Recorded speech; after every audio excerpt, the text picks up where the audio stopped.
So hello guys, magandang hapon. So tapos na kaming nagpatuloy guys after nag-harvest. So yung lupa ay basang-basa na guys. So hindi na natin i-video kanina habang tayo ay nagpapatubig. So ngayon guys, meron naman tayong mga activity dito sa area.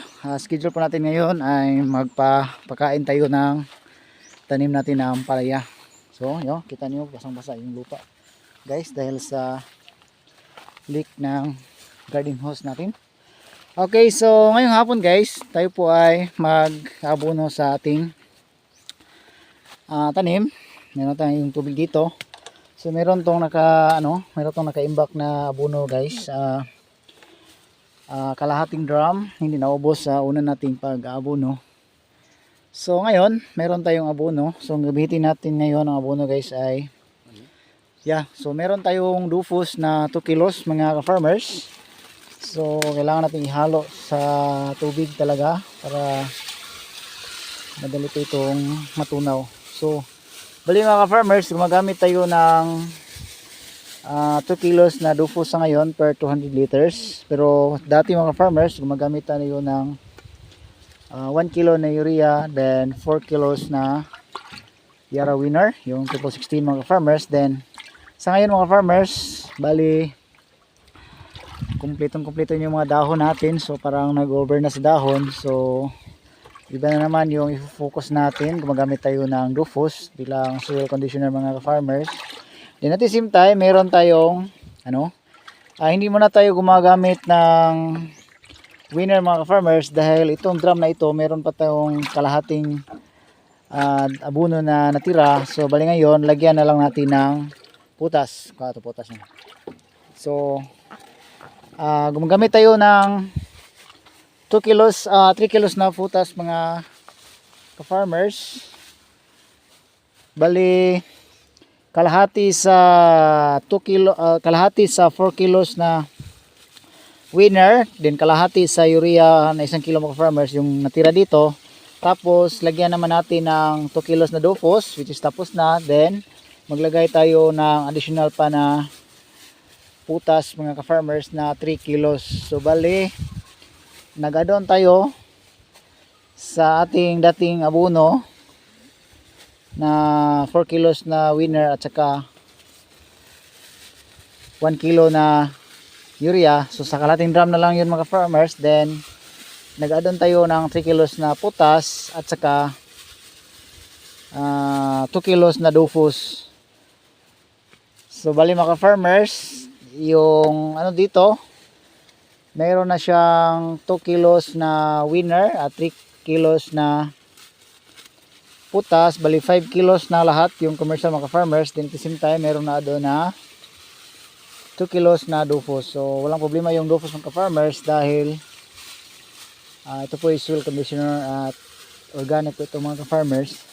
So yung natin dito, yung commercial fertilizer mga farmers is 5 kilos per drum. So okay lang, hindi na ito magsusurrender yung tanim natin kasi meron na siyang mature na talaga yung dahon nila. Hindi na tayo maingat sa pag-abono dahil may tanda na ang dahon natin mga farmers sa ating tanim. So kailangan natin na palabasin na yung mga bunga, kaya gumagamit tayo ng putas na 3 kilos mga farmers. Then at the same time, yung winner na natira sa last natin pag-abono, so 60% na putas at saka 16%, so bali 80 plus yung tapang ng potassium dito mga farmers sa ating timplada ngayon. So isa lang drum mga farmers. Doon sa kabila mga farmers ay intended yon sa itaas, yung stanistisa natin na hindi nag-perform ng maayos. So bali sigaan na lang natin kasi yung isang drum dito mga farmers, naglagay tayo dito sa puno at the same time dito sa gitna. So tulad po sa ginagawa namin sa papatubig mga farmers, kami pinapatubig dito sa puno at sa gitna mga farmers, then sa puno naman. So bali kung ano man yung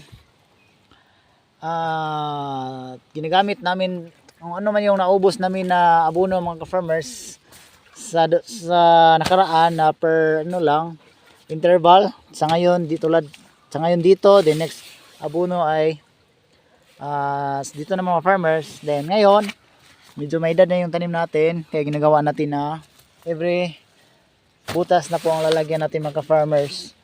So dito naman sa kabila mga farmers, lagay din tayo ng abono. Tinawala to daro na. So magamit tayo ng 3 kilos na putas. So walang halo yun mga farmers, walang ibang abono dito mga farmers. Para lang try natin palabasin yung bunga ng ating mistisa. So doon sa ibabaw mga farmers, tingnan natin kung anong resulta dito. I-maintain natin yung putas doon, kung talagang lalabas ba yung bunga niya. Dahil kapag hindi mga farmers, so wala tayong magawa. So hindi pa kami napag-spray mga farmers, siguro bukas. So kunti na lang yung bunga, tingnan mga farmers, dahil nakaka-pull out tayo kanina ng 98 kilos at saka 50 kilos and 22 kilos mga farmers. Yung baloktot mga farmers ay 22 kilos. Bali yung good natin is 98 plus 50. Okay, so maya maya mga farmers, kami po ay mag abono sa aming tanim.